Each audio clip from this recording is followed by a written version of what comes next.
안녕하세요. 저는 현재 UIUC에서 박사후 연구원으로 연구하고 있는 고윤용이라고 합니다.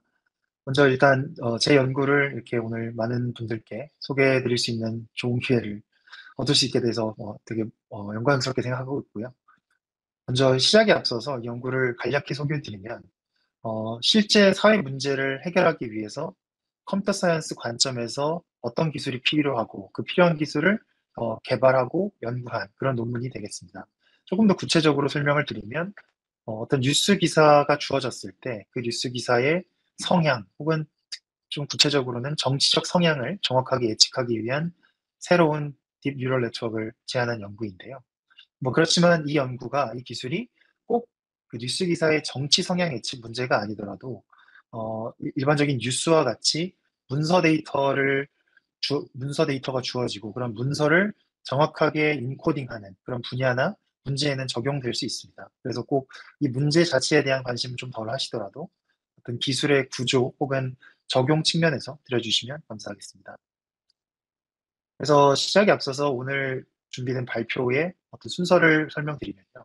먼저 이 연구 혹은 이 연구에서 풀고자 하는 문제에 대해서 생소한 분들이 계실 수 있기 때문에 본 연구에서 풀고자 하는 문제가 무엇인지, 이 문제가 왜 중요한지, 그리고 이 연구의 동기는 무엇인지에 대해서 먼저 설명을 드릴 거고요. 그 이후에는 이 문제를 풀기 위해서 컴퓨터 사이언스 관점에서 어떠한 새로운 기술을 제시하는지 설명드리고, 세 번째로는 실험을 통해서 그 제안하는 기술을 어떻게 검증하고 그 결과는 어떤지 말씀드리고, 마지막으로 결론을 설명드리고 마무리하겠습니다. 먼저 이 연구의 배경에 대해 설명드리겠습니다. 최근 다들 익숙하시겠지만 온라인 그리고 웹 기술의 발전으로 인해서 뉴스 플랫폼 같은 온라인 플랫폼들이 많이 발전을 했고요. 그를 통해서 많은 사람들이 양질의 뉴스를 아주 많은 양의 뉴스를 손쉽게 접할 수 있게 되었습니다. 그런데 이쪽 그 사회 인문 분야에서 연구되고 있는 어떤 주제 중에 하나인데요. 에코 챔버라고 하는 효과가 있습니다. 뭐 반향실 효과라고도 하는 이 효과가 뭐냐면 사람들은 일반적으로 자기가 보고 싶어 하는 혹은 자기의 의견과 비슷한 그런 의견들만 더 보고 싶어 하는 경향이 있다는 겁니다. 근데 이제 이러한 효과가 너무 지속되고 혹은 강화되게 되면 어떤 사람들이 보고 싶은 것만 계속 보게 되고 마치 그림에 나와 있는 것처럼 어떤 에코 챔버에 갇힌 듯이 기존에 가지고 있는 의견만 점점 강해지고 그와는 다른 어떤 새로운 다양한 의견은 수용하지 못하게 되는 그런 현상을 초래할 수 있는 어떤 사회적 문제를 야기할 수 있는 원인입니다. 그래서 인문사회 분야에서는 이런 에코챔버 효과가 특히 정치적, 어떤 사회적 이슈들에 대해서 특히 심각한 경향들이 있고 그런 것들이 심각해지면 어떤 사회 분열을 초래할 수 있다. 이렇게 심각한 원인으로 분석들을 하고 있는데요.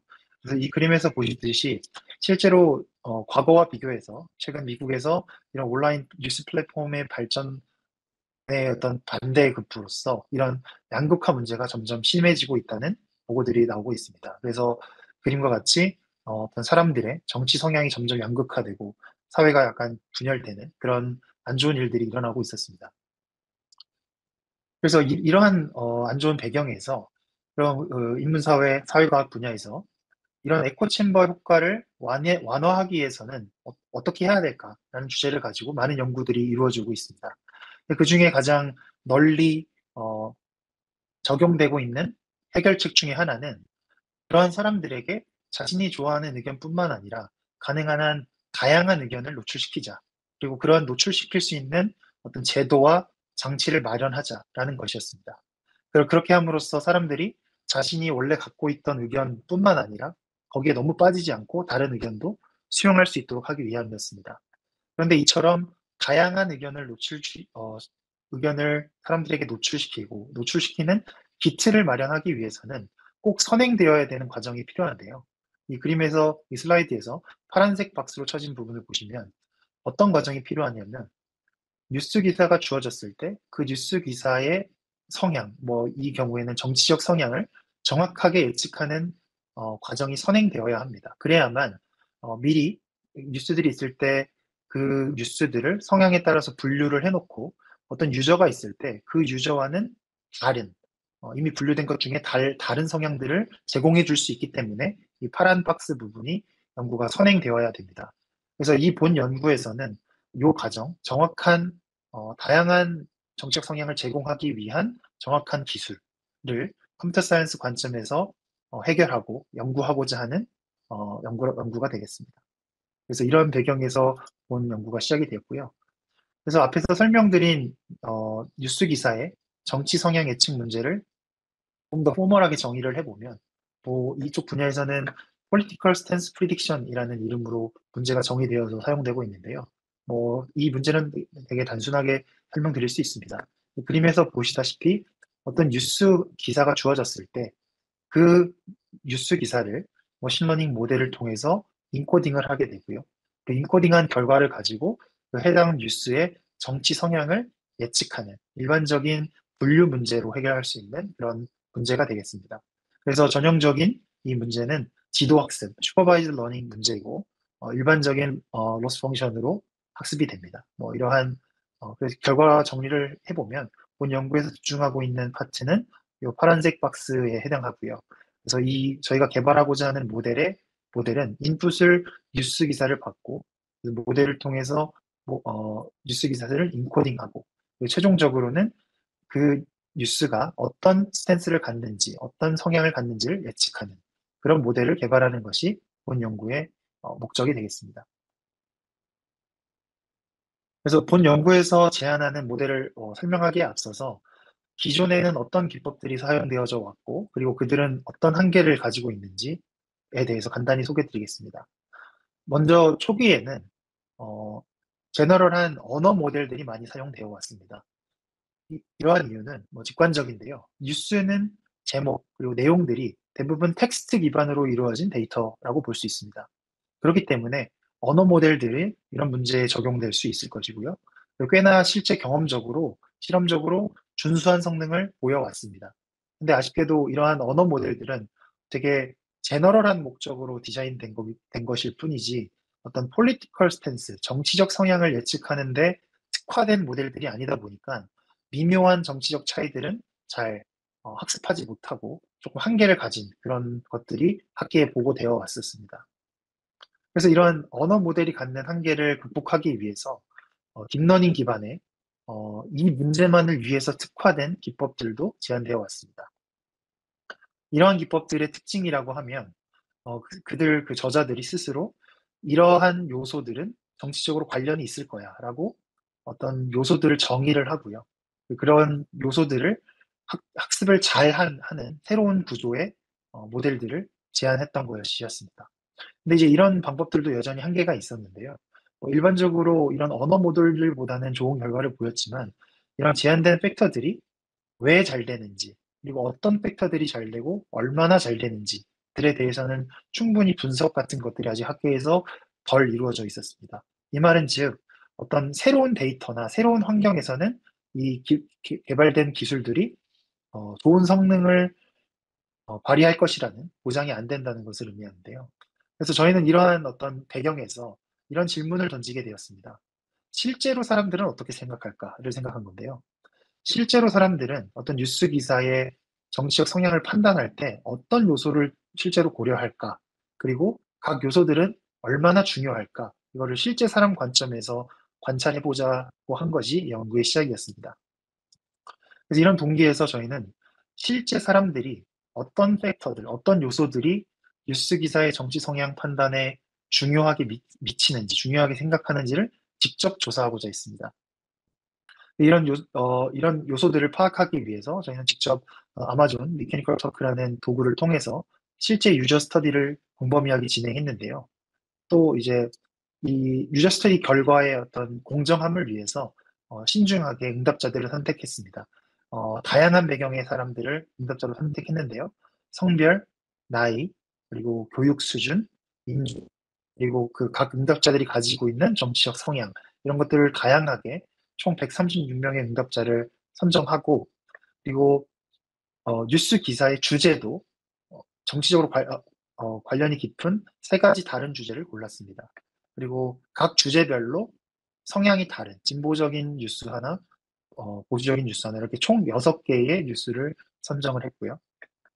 또 어떤 요소가 중요하냐라고 물어볼 때 그 정치적으로 관련된 요소로서 총 13가지의 기존 분야에서 현재 사회인문 분야에서 사회과학 분야에서 연구되어 온 저명한 팩터들 13개를 골라서 이제 13개를 최종적으로 선택을 했습니다. 그래서 실제로 유저 스터디를 어떻게 진행했는지를 설명드리면요. 어, 이제 응답자들에게 신문사 명이나 이렇게 직접적으로 정치적 성향을 드러낼 수 있는 정보는 가려놓고 응답자들에게 아까 저희가 선별한 6개의 뉴스 기사와 13개의 팩터들을, 요소들을 제공해 주고요. 그리고 그 응답자들에게 어떤 팩터들이 그 뉴스 기사의 정치 성향을 판단하는데 얼마나 중요한지 그 스코어를 1에서 5점의 스케일로 스코어를 매기도록 요청을 했습니다. 이 부분이 이제 아래 부분이 유저 스터디에 저희가 정리한 결과인데요. 이 표는 가장 중요한 상위 5개의 팩터들을 보여줍니다. 가장 먼저 컨텍스트, 즉 뉴스 기사의 문맥이 가장 중요하다고 응답을 했고 그 다음으론 자주 등장하는 어떤 키워드라던가 뉴스에 등장하는 인물의 이름 이런 것들이 뒤를 이었습니다. 여기서 저희가 분석한 발견한 사실은 파란색으로 체크되어 있는 컨텍스트와 톤. 이 컨텍스트와 톤이라는 것은 간접적인 요소입니다. 뉴스 기사에 직접 드러나지는 않지만 이렇게 뉴스 전반에 간접적으로 반영되어 있는 임플리시트한 요소라고 저희는 판단을 했고요. 반면에 빨간색으로 된 키워드, 그리고 인물의 이름, 자주 사용되는 단어 이런 것들은 뉴스에 직접 단어의 형태로 등장하는 익스플리시트한 팩터들입니다. 그래서 이 결과를 통해서 저희가 정리한 내용은 실제 사람들은 뉴스 기사의 어떤 정치 성향을 판단할 때 컨텍스트 톤과 같은 임플리시트한 팩터들뿐만 아니라 키워드나 인물의 이름, 기관의 이름, 자주 사용되는 단어와 같이 직접 등장하는 익스플리시트한 팩터들도 되게 중요하게 보는구나라는 사실을 관찰하게 됐고요. 이러한 관찰을 바탕으로 저희는 그러면 임플리시트한 요소 그리고 익스플리시트한 요소를 모두 잘 학습할 수 있는 새로운 구조의 머신러닝 모델을 디자인해보자라고 연구의 기술 개발을 시작하게 되었습니다. 그래서 이제 다음 장에서는 방금 설명드린 유저 스터디의 결과를 바탕으로 뉴스 기사의 임플리시트 그리고 익스플리시트한 요소를 모두 잘 포착하기 위한 새로운 모델인 저희가 제안한 칸이란 이름의 모델에 대해서 설명드리겠습니다. 먼저 이 칸이라는 이름은 이 Knowledge Aware Hierarchical Attention Network의 약자인데요. 이름에서 보시다시피 어떤 추가적인 지식 정보를 활용하는 계층적 어텐션 네트워크의 줄임말입니다. 이 그림이 전체 저희가 제안하는 모델의 오버뷰를 보여주는데요. 먼저 파란색 박스를 보시면 이 파란색 박스가 요 위에 해당하는 어, 어- 계층적 어텐션 네트워크에 해당합니다. 이 부분의 목적은 아까 설명드린 컨텍스트와 톤과 같이 뉴스 기사 전반에 간접적으로 반영되어 있는 임플리시트한 요소들을 학습하기 위한 세 개의 계층으로 구성된 어텐션 네트워크입니다. 또 두 번째, 익스플리시트한 요소, 어떤 인물의 이름, 키워드와 같이 익스플리시트한 요소를 어, 뉴스에 직접 드러나는 이러한 요소들을 더욱 정확하게 이해하기 위해서 저희는 서로 다른 세 종류의 지식 정보를 추가로 융합하고 그것을 학습 과정에서 활용하는 지식 인코딩 기법도 추가로 제안했는데요. 이 두 가지로 이루어진 것이 저희 모델인 칸이 되겠습니다. 그래서 하나하나 조금 더 구체적으로 설명을 드리겠습니다. 먼저 그 임플리시트한 요소들을 학습하기 위한 계층적 어텐션 네트워크에 대해서 설명드리겠습니다. 이 그림에서 보다시피 계층적 어텐션 네트워크는 총 3개의 레이어로 구성되어 있고요. 각각은 멀티헤드 어텐션 레이어로 구성되어 있습니다.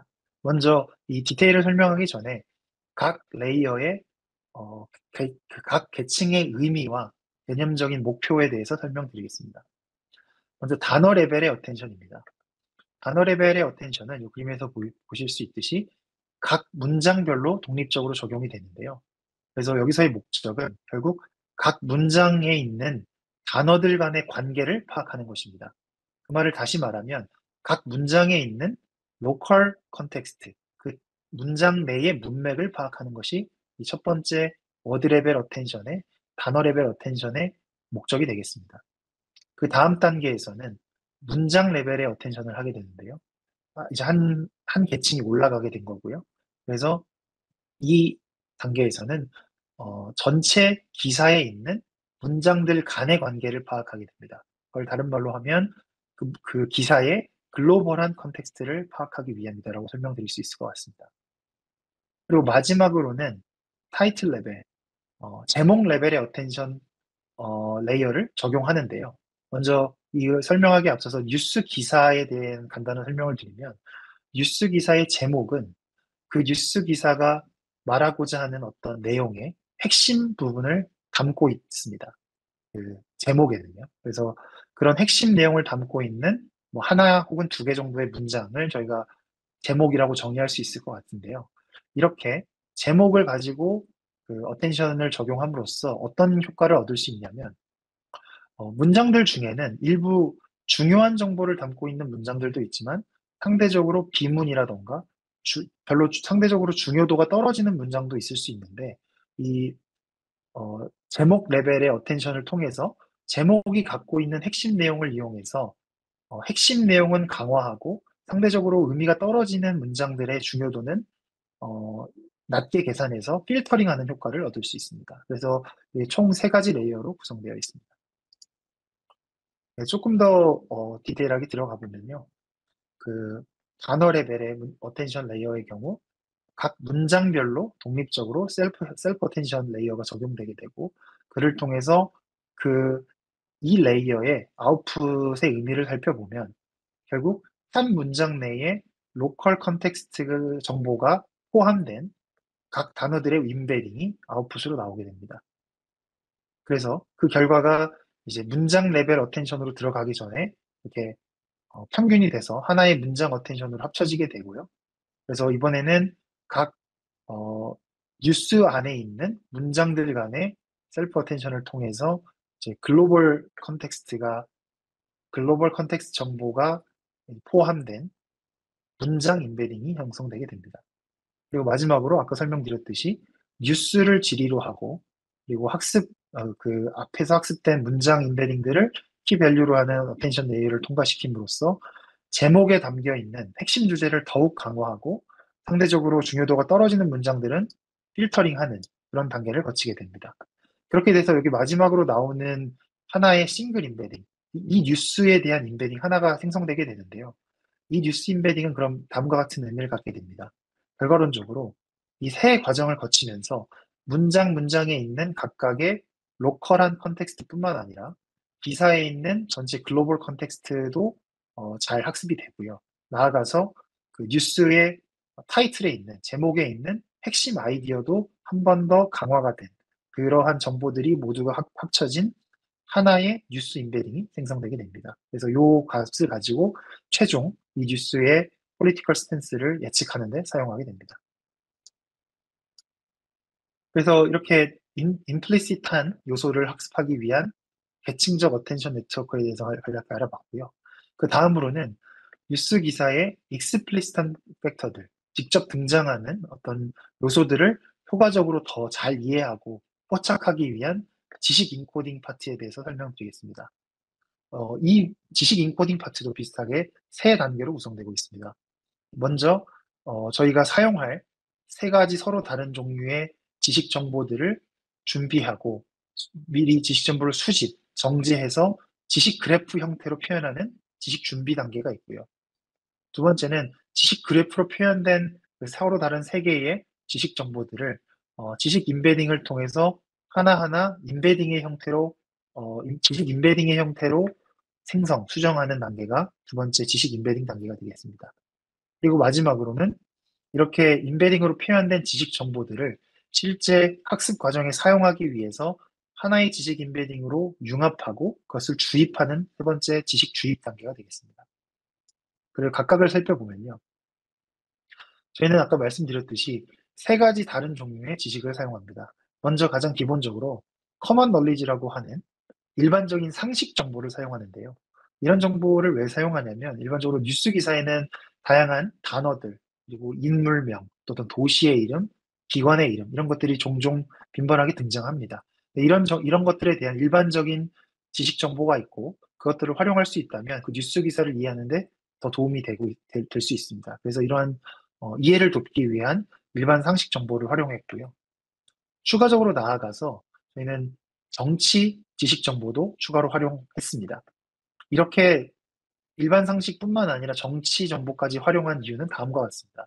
어, 뉴스 기사의 단어 혹은 인물 등에는 그냥 단순히 일반적인 의미를 넘어서 정치적인 의미를 포함하는 경우도 종종 있습니다. 뭐 가장 쉬운 예로 트럼프라는 인물이 있다고 가정을 해보면 트럼프라는 사람은 뭐 공화당 출신의 대통령이고 보수적인 어떤 정치 성향을 띤 사람이다라는 그러한 정보가 들어있고요. 정치적인 정보가 들어있고 반대로 바이든이라는 사람은 민주당 출신의 대통령인 어떤 진보적인 정치적 정보가 녹아든 인물인 단어라고 볼 수 있을 겁니다. 그래서 이렇게 미묘하지만 어떤 중요한 차이들을 모델이 정확하게 학습하기 위해서 이런 정치 정보도 추가로 활용해보자라는 것이 저희의 아이디어였고요. 그래서 실제로 직접 저희가 지식 그래프를 구성해서 그 퀄리티를 검증하고 연구해서 사용했습니다. 참고로 저희가 직접 구축한 이 널리지 그래프는 온라인에 오픈되어 있고요. 이제 요 링크에서 어, 사용 가능하십니다. 그리고 이렇게 앞서 준비한 세 종류의 서로 다른 지식 그래프, 지식 정보를 학습해서 지식 임베딩으로 표현하는 단계입니다. 참고로 말씀드리면 본 연구는 이 지식 임베딩 기법 자체를 연구하는 방법은 아니고 이 지식을 어떻게 활용하는지에 대한 연구이기 때문에 이 지식 임베딩의 기술로서는 기존의 어떤 임베딩 기법도 사용될 수 있습니다. 혹은 미래에 개발될 임베딩 기술들도 사용될 수 있습니다. 그래서 저희는 기존에 많이 언급되고 저명한 지식 임베딩 기술 중에 이 세 가지를 선택해서 이 연구에서는 사용했고요. 꼭 이 세 개를 사용할 필요는 없고 더 다양한 것들을 사용할 수 있습니다. 그래서 이 과정을 통해서 결과론적으로 이 그림에 나타난 이 세 가지 임베딩을 제가 표현한 건데요. 이 결과를 통해서 각 단어별로 그 단어에 대한 일반 상식 임베딩, 그리고 진보적 관점에서의 정치 임베딩, 그리고 보수적 관점에서의 정치 임베딩 이렇게 서로 다른 각 단어에 대해 서로 다른 세 개의 지식 임베딩이 생성되게 됩니다. 이 과정을 통해. 그리고 마지막으로는 이렇게 앞서 표현한 세 가지의 지식 임베딩을 하나의 지식 임베딩으로 결합을 하고 그 결합된 지식 임베딩을 실제로 학습 과정에 어떻게 주입시키는지에 대한 파트로 이렇게 주입된 그 지식 임베딩이 주입된 이 단어들은 그런 아까 설명드린 계층적 어텐션 네트워크에서 어, 여기 이 계층적으로 뉴스를 인코딩하는 과정에서 전반적으로 자연스럽게 활용될 수 있게 됩니다. 그럼 여기서 이슈가 하나 있는데요. 이렇게 결국 세 개의 서로 다른 지식 임베딩이 있는데 이것들을 어떻게 결합하고 그리고 어떻게 주입할 것인가에 대한 하나의 챌린지 아닌 챌린지가 있습니다. 그래서 저희는 이, 이 도전 과제를 해결하기 위해서 뭐 간단하지만 아주 효과적인 알고리즘을 하나 제안을 했는데요. 그래서 이 그림을 보시면 이렇게 앞서 학습된 세 개의 서로 다른 지식 임베딩이 있고 가장 먼저 그 워드, 그 단어에 대한 임베딩으로부터 시작을 합니다. 이제 이 워드로 이 세 가지 지식이 어떻게 주입되는가에 대한 과정인데요. 가장 먼저 일반 상식 지식을 주입하게 됩니다. 이때 하이퍼 파라미터 알파라는 하이퍼 파라미터를 둬서 이 일반 상식 정보를 얼마나 주입할 것인가를 결정합니다. 그리고 이렇게 일반 상식이 주입되면 각각 독립적으로 진보적인 상식 그리고 보수적인 상식, 지식을 서로 독립적으로 이렇게 주입하게 되고요. 이때 또한 베타라는 하이퍼 파라미터를 통해서 이 정치 지식 정보를 얼마나 많이 주입할 것인가를 결정하게 됩니다. 그리고 마지막으로 이렇게 서로 각각 주입된 정치 지식이 주입된 이 두 임베딩을 결합해서 저희가 작게 구현한 지식 융합 레이어를 통해서 이 정치 임베딩들을 두 개를 하나로 결합하게 됩니다. 이때 지식 융합 레이어는 딥러닝 하나의 레이어로서 실제 학습을 통해서 학습되는 파라미터들인데요. 그거의 의미가 무엇이냐면 결국 정치적인 두 개의 임베딩이 어떻게 어떤 것을 더 많이 어떤 것을 덜 융합시킬지는 학습 과정에 의해서 자연스럽게 결정된다는 것을 의미합니다. 그래서 제안하는 모델을 다시 요약을 드리면 제안하는 칸 모델은 뉴스 기사의 임플리시트한 요소들을 학습하기 위한 계층적 어텐션 네트워크, 이 파란색 부분과 그리고 익스플리시트한 실제 등장하는 단어들을 더 잘 이해하기 위한 지식 인코딩 파트로 구현된다는 것이었습니다. 다음으로는 이제 제가 앞서 설명드린 저희가 제안하는 이 딥러닝 모델의 기술을 평가한 실험에 대해서 설명을 드리겠습니다. 본 연구에서는 저희 모델을 광범위하게 평가하기 위해서 총 4가지 관점에서 저희 기술을 평가했습니다. 첫 번째는 모델 정확도입니다. 즉 기존의 political stance prediction, 정치 성향 예측 문제들을 해결한 기술들과 비교해서 본 기술이 얼마나 더 정확하게 뉴스 기사의 정치 성향을 예측할 수 있는가라는 것이고요. 두 번째는 학습 효율성 측면입니다. 어, 정확도는 뭐 어느 정도 앞에서 검증을 했고, 혹시 너무 오래 걸리는 것은 아닌가, 이런 것들을 검증하기 위한 것인데요. 얼마나 효율적으로 혹은 얼마나 빠르게 모델이 수렴하는가라는 것을 평가했습니다. 세 번째는 에밸루에이션 스터디인데요. 본 연구에서 여러 가지 제안하는 요소들이 있었는데 각 요소들이 정말로 이 문제를 해결하는데 각각 얼마나 효과적인가, 그것을 이제 세 번째 평가 척도에서 확인했습니다. 마지막으로는 이제 민감도 분석도 했는데요. 아까 말씀드렸듯이 본 모델은 몇 가지 하이퍼 파라미터들이 존재하는데요. 그 하이퍼 파라미터들이 변화함에 따라서 모델의 정확도가 얼마나 민감하게 변하는가, 또 민감도 분석도 수행했습니다. 먼저 본 실험의 셋업 세팅에 대해서 설명드리겠습니다. 일단 본 이제 제안하는 기법을 폭넓게 평가하기 위해서 크기와 그 문제의 난이도가 다른, 서로 다른 3개의 실세계 데이터를 사용했습니다. 그중에 이 올 사이즈 넷이라는 데이터는 보시면 기존 두 데이터보다 사이즈도 수배, 수십 배 더 큰 데이터고 레이블도 5개로 가장 어려운 문제고 저희가 직접 크롤링을 통해서 구축하고 정제한 데이터로 이 또한 온라인으로 공개되어 있는 데이터입니다. 그리고 비교 방법으로서 총 7개의 비교 모델들을 사용했는데요. 5개의 랭귀지 모델과 그리고 2개의 최신의 정치적 성향 예측 모델을 비교했습니다.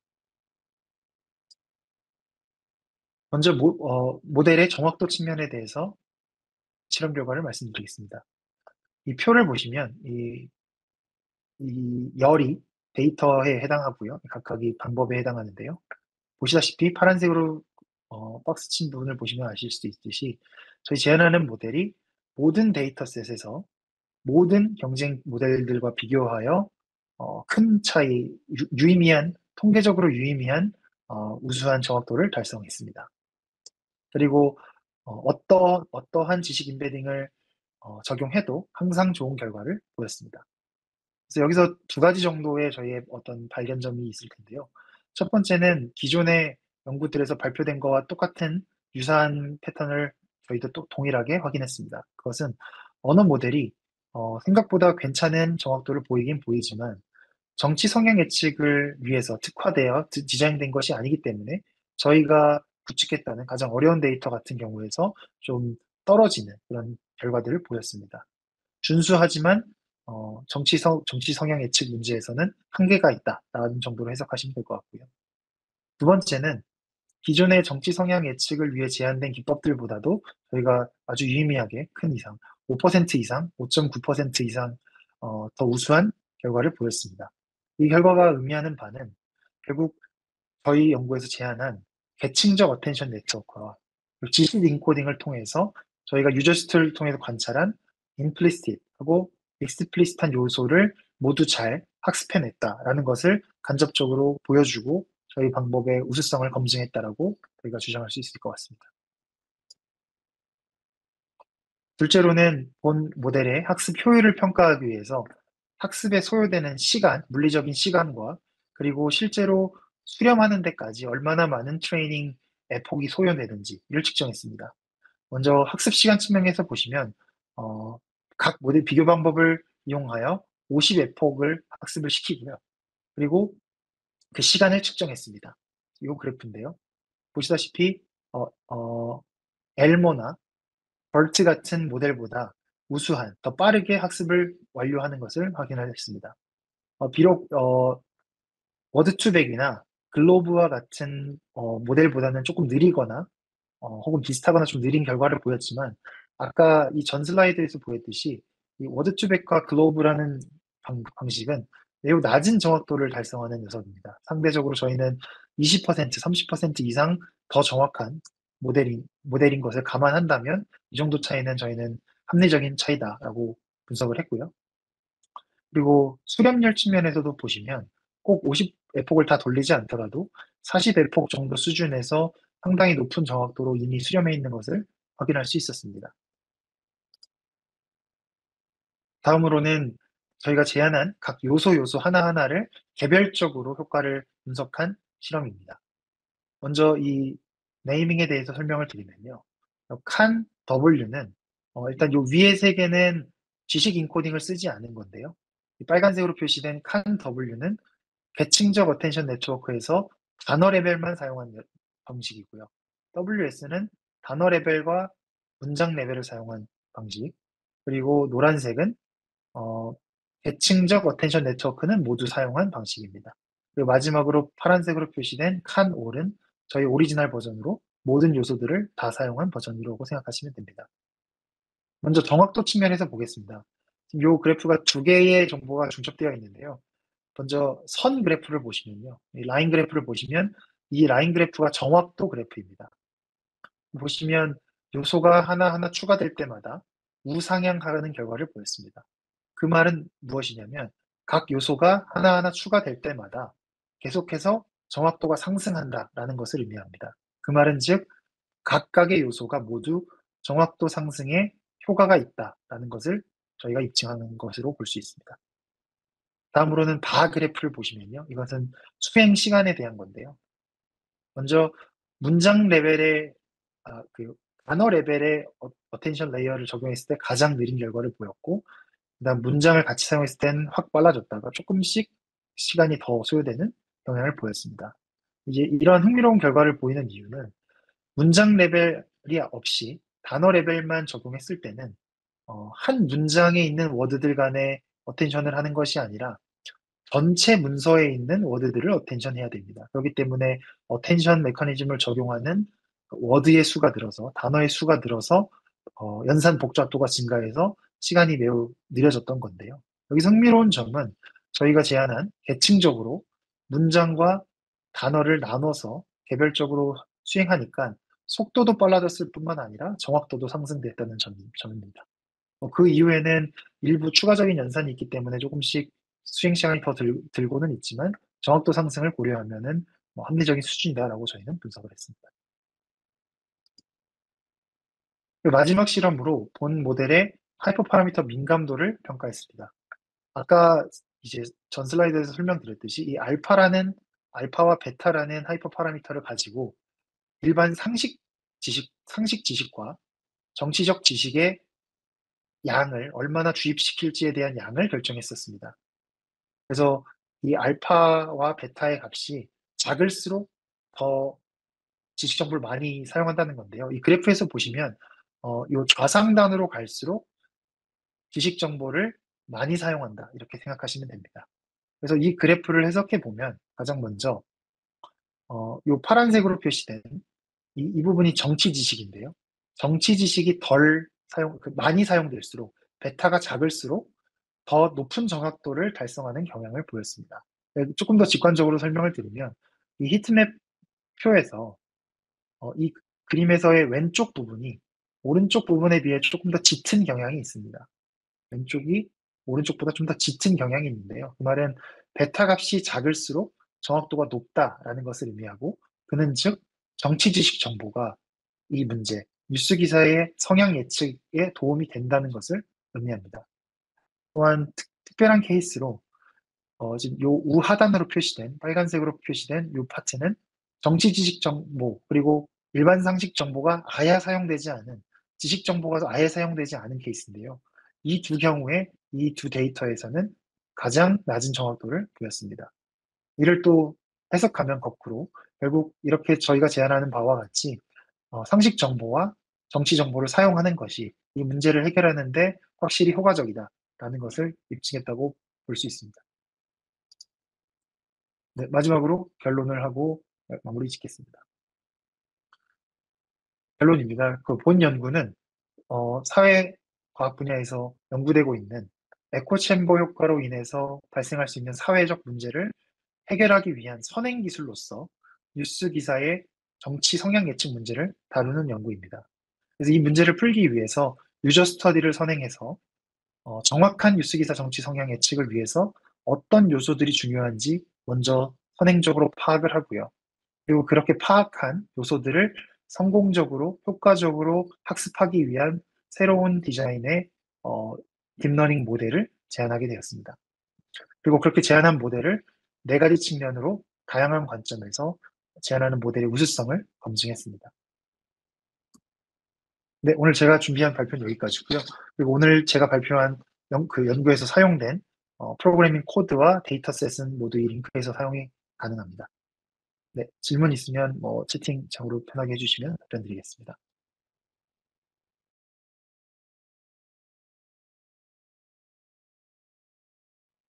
네.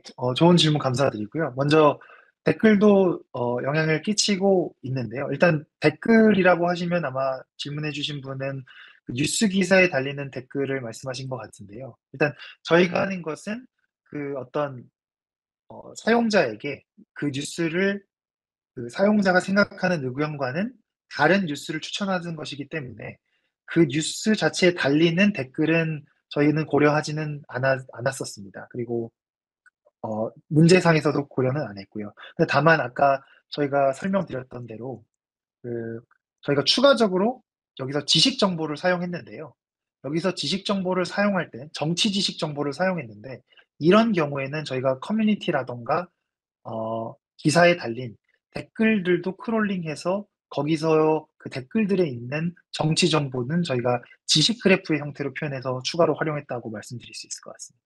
그래서 실제로 그러한 댓글 같은 데서 수집한 정치적인 정보들도 물론 이제 노이즈가 꽤 많긴 하지만 정제해서 사용하니까 실제로 정확도를 올리는데 도움이 되었었습니다. 네, 물론 이게 완전히 그대로는 작용이 어렵겠지만 일단 그 두 요소 중에 계층적 어텐션 네트워크 같은 경우는 제너럴한 기술이기 때문에 충분히 가능하고 실제로 제가 이 연구의 바로 후속 연구는 아니지만 연관 연구로서 개인화된 뉴스 추천 이런 연구도 진행하고 있는데요.